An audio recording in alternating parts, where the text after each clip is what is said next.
Hi there, my name is Luca Pegoraro and I'm here to present Biodetect, which is a collaborative project between VSL, EAVAG and the Swiss Data Science Center. So why do we want to apply machine learning tools to ecology? Because there is an increased institutional and societal attention to the value of ecosystem services.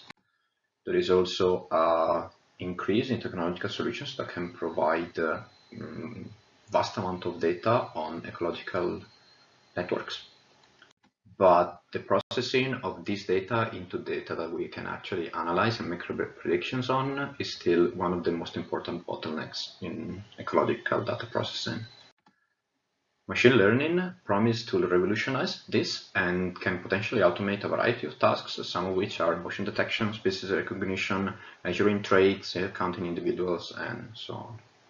Specifically, in our project, we use deep learning that, compared to classical machine learning, has the advantage that we don't have to extract and optimize features from our dataset, while we instead focus on network architecture to optimize the accuracy, basically. So in this particular talk, I'm going to focus on hummingbirds, which are a very diverse set of birds endemic to the Americas, and they are important pollinators of 7,000 plant species from 68 families. Our data comes from FE, Ecology of Plant Hummingbird Interactions, which is a collaborative effort between Switzerland, Costa Rica, Ecuador, Brazil, which spans a huge ecological gradient across the Andes, basically.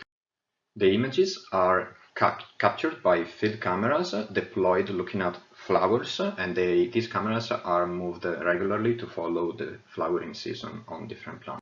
Here are some frames, for example, in which the bird is fairly easy to see. In these frames, the bird is a little harder to see, but is still quite possible. And finally, here are frames in which it's quite difficult to see the bird.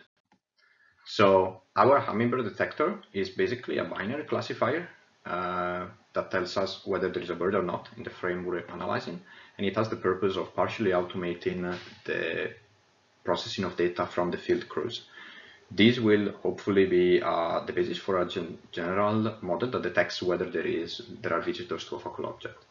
We chose to use a fairly standard ResNet 50. And the things that will change are an Adam optimizer and training of 30 epochs only. And we removed the last layer and remapped it to two classes only with cross entropy. The peculiarity of our dataset is that we have around 33,000 positive frames manually annotated, but we have no manually annotated negative frames. So we resorted to mining negatives from the videos directly. We decided also to split positive frames that we have across multiple days for the same camera in the training, test, and validation set. So here are some preliminary results.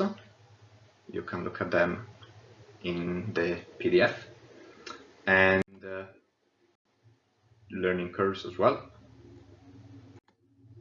And here is a plot that tells us that how the detection probability changes over time, so within a video, basically.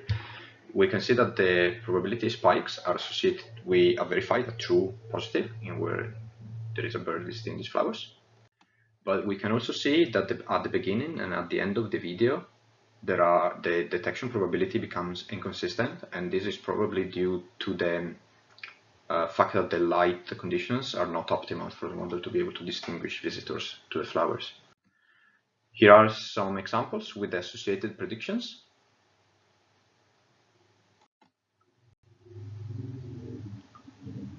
These false positives particularly are probably flowers that the model is seeing as birds.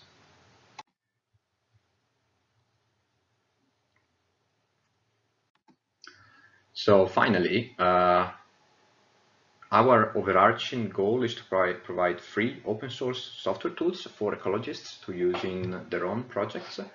We do so with implementing a modular architecture where the different parts of our pipeline can give output independently, so that you can run your own analysis on each step of the pipeline. Future work for the hummingbird detector, particularly, we would like to include optical flow as an information to get better accuracy, and especially we would like to be able to remove the influence of the background in the detection probability. Other work that we are going to carry out with EAVAG specifically is on aquatic and macroinvertebrate samples, in which we want to segment the image with a masking algorithm, possibly identify the taxa, and measure some traits that have ecological significance. So with that, I thank you for your attention, and I thank many institutions that helped us along the way. Thank you.